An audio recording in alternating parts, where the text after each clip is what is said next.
In the celestial expanse, where the light of a new era dawned, the world believed its wounds had finally healed.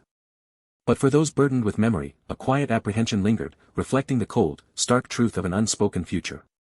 Then, with a heavy clang and a resonant boom, the sealed entrance to a forbidden zone opened, its authority verified by a crisp, official command. Before him lay the northern Cheorwon conflict zone, a vast, frozen expanse where an ominous hum echoed through the ethereal light. Through the desolate, snow-covered landscape, Deputy Director Hyo pressed onward, his resolute steps cutting paths through the pristine ice. With a soft, electrical pulse, his hand activated a holographic device, its blue light shimmering against the cold, snowy air. The coordinates shimmered into focus, guiding his gaze across the vast white expanse towards an unseen destination. A crackle of blue energy flared around his legs, preparing him for the journey ahead with a low, resonant thrum. Then, with a powerful, two-winged burst, he launched himself skyward, propelled by abilities born of a new age, where humanity's awakened ones soared beyond mortal limits. Humanity now remembered the daybreak as a universal scar, when monstrous creatures clawed their way from suddenly gaping dungeons, shattering the dawn.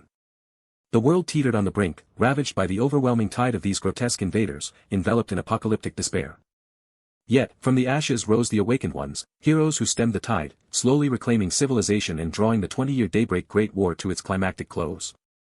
In the city of Incheon, where the final, furious battle raged, a single, powerful awakened one became the eye of a swirling, dark vortex. He, Choi Kang-ho, one of the 5 legendary war heroes, channeled immense, crackling power, ready to deliver the decisive blow that would reshape history. With Incheon defended, the daybreak Great War finally ended, its epic tale etched into history books, yet now, 29 years had swiftly passed since that hallowed peace. A solitary figure, Deputy Director Hyo, sped across the stark, frozen mountains, chasing whispers of a reclusive war hero, far from the world's appreciative gaze. He pondered the hero's retreat, envisioning an 80-year-old hermit cloistered among the snowy peaks, the traditional image of one lost to time. Suddenly, an unseen force violently slammed into him, propelling him backward in a shocking burst of white energy. His eyes widened in a raw, primal shock, reflecting the blinding flash of an immediate and terrifying assault. He slid to an abrupt halt, a trail of displaced snow and blue aura marking his unexpected, chaotic trajectory across the ice. Before him stood a colossal creature, an improbable beast with the head of a duck and the body of an ostrich, which he recognized with stunned fear as a moss duck. This moss duck, with its deceptively innocent gaze, possessed a peculiar charm, belying its true, monstrous nature. And as Deputy Director Hyo's face tightened with grim understanding, the monster's terrifying speed, 100 kilometers an hour, echoed in his mind. Worse still, these monstrous birds never traveled alone, their numbers emphasized by the relentless, thundering advance of a full stampede. He gathered his strength, blue energy swirling around his arms, a surge of power mixed with the panicked realization that he faced an A-class disaster-type monster. The air ripped with aggressive screeches from the moss ducks, a sound that drilled into his mind, raising doubts about his chances against such overwhelming force. He turned and fled, a desperate dash down a steep, snowy slope, the thunderous beat of their pursuit a chilling drum behind him. Amidst the relentless chase, he cried out, questioning the very possibility of survival in such a monstrous, unforgiving land. His gaze snapped upward, his breath catching as a massive, flaming silhouette descended from the sky, heralding yet another, more ominous threat. He recognized it with dread as an A-class thunderbird, a beast whispered to tear its victims to shreds so utterly, even their bones could not be found. Surrounded by a terrifying symphony of monster sounds from above and below, he screamed in exasperation, wondering why so many A-class creatures roamed these lands like common birds. In a surge of desperate hope, he spotted a small wooden cabin in the distance and, with an agile, frantic leap, lunged towards its fleeting promise of safety. Mid-air, a thunderbird's fiery talons slashed past him, a hair's breadth from contact, narrowly missing their deadly mark. But then, in a terrifying grip, he was caught, lifted high by the thunderbird's fiery grasp, his surprise turning to immediate danger. He screamed, a raw, piercing sound of terror, as the beast's massive, glowing eyes loomed directly before his own, an unbearable intensity. His voice cracked, a desperate cry echoing his absolute certainty that death had finally claimed him. Then, an unseen voice commanded the monstrous bird to release its prey, and to his bewildered shock, the thunderbird's menacing eyes softened into an unexpected, ethereal beauty. A cold sweat broke out on his brow as he processed the impossible, certain he had heard a human voice amidst the chaos. From behind a wooden fence, a hand wielding a broom appeared, casually commanding the birds to leave, and instantly, the monstrous creatures, and even the aggressive moss ducks, became docile. The large bird abruptly dropped him, sending him plummeting and screaming towards the snowy ground below. He landed with an undignified splash, a flurry of snow erupting around him, leaving him breathless and utterly bewildered. Gazing up at the two small birds flying away, he grasped the profound, startling truth, these fearsome monsters were obeying a human voice. A youthful-looking man, casually sweeping snow, broke the surreal silence, asking if he was the new deputy director. Still reeling from the impossible, Deputy Director Hyo stammered, demanding to know the identity of this mysterious, commanding figure. With an unflappable calm, the man simply instructed unseen companions to also depart. Deputy Director Hyo looked up, eyes wide with renewed fear, as several aggressive moss ducks glared menacingly over the wooden fence. But with a gentle, shooing motion of his hand, the man effortlessly dispelled their aggression, radiating an easy command over the creatures. With disgruntled, huffing sounds, the moss ducks reluctantly turned, marching away in an orderly, albeit displeased, fashion. Deputy Director Hyo watched in utter bewilderment as the monsters retreated in what appeared to be a full, mournful procession. The man, still calmly sweeping snow, chided him for making the arduous journey, leaving Deputy Director Hyo utterly speechless with shock. Hesitantly, Deputy Director Hyo began to piece it together, tentatively asking if this man could possibly be the legendary war hero. With a composed, direct gaze, the man finally offered his name, Choi Kang-ho. Acknowledging the journey, Choi Kang-ho invited him in for a meal, his steps quiet on the snow. Deputy Director Hyo stood stunned, the impossible truth dawning. This youthful figure was the 80-year-old war hero himself. He was the legendary Beast King, the one who won the Great War and forged today's fragile peace, and Deputy Director Hyo could only utter his name in disbelief. Eagerly, Deputy Director Hyo pursued the walking hero, desperate to catch up and follow him inside. The peaceful cabin, blanketed in a fresh layer of snow, offered a quiet refuge from the harsh wilderness. Inside the simple kitchen, Choi Kang-ho reached for something overhead while Deputy Director Hyo observed from the small table. He mentally noted the bare simplicity of the home, but quickly dismissed it, his mind fixed on a more pressing, bewildering question. How could a man 80 years old possess such a youthful, unlined face? With a casual flick of his finger, Choi Kang-ho ignited the stove with a whoosh of flames, asking if his eternal youth truly surprised him. He mused that his fellow heroes, the ones who fought 29 years ago, had all become aged leaders, while he alone remained untouched by time. Then, with a gentle bird's flutter, he admitted that even he didn't understand the mystery of his ageless body, as a small blue bird perched on a speckled egg nearby. Deputy Director Hyo, masking his surprise with an awkward smile, shifted the topic, hesitantly pointing to the egg and asking about it. Choi Kang-ho smiled softly, identifying the tiny, flying creature as a baby thunderbird, unexpectedly charming and cute. Deputy Director Hyo, eager to agree, offered an enthusiastic smile in return. Choi Kang-ho's legendary ability compelled every monster to bow before him, a feat that single-handedly halted the monstrous armies, proven not to be an exaggeration by the small, happily eating frog monster. Deputy Director Hyo, observing the tiny bird, recalled Choi Kang-ho's past, noting his continued practice of raising beasts, a trait he remembered from the Great War. He remembered the SS-class Phantom partner, Seol-a, the majestic white wolf that fought alongside Choi Kang-ho in that epic, destructive war. Choi Kang-ho quietly placed a tray with food on the table, a fried egg in a mug, a simple offering. Brushing aside the painful memory, Choi Kang-ho directed Deputy Director Hyo to state his true purpose, prompting a hurried apology from the flustered guest.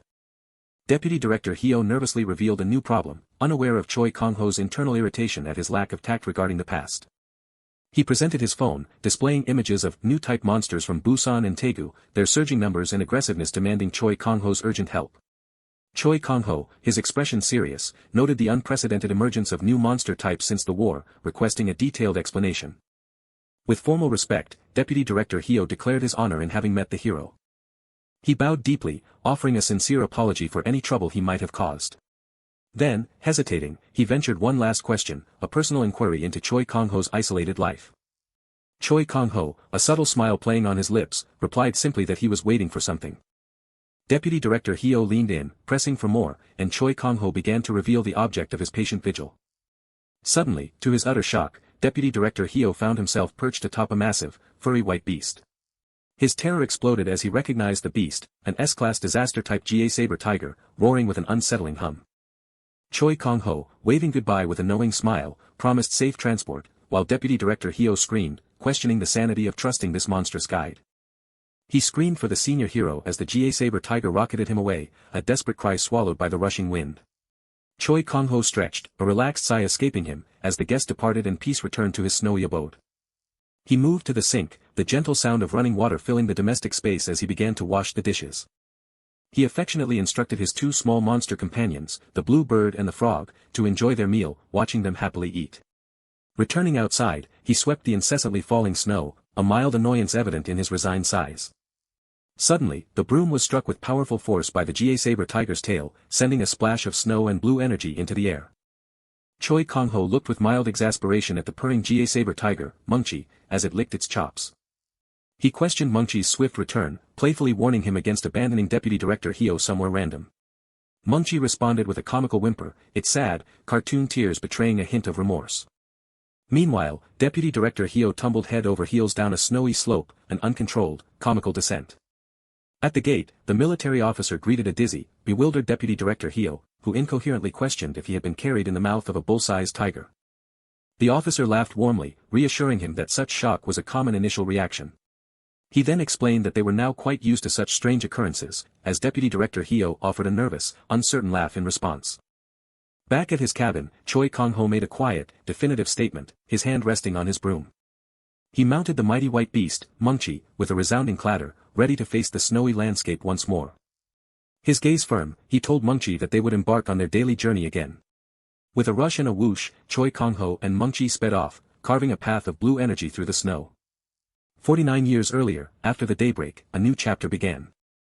Cheorwon, once pristine, transformed into a fantastical ecosystem teeming with strange, glowing creatures born from the flood of monsters. And in those early days, on this very snowy field, a figure riding a white beast cut a powerful trail of blue energy.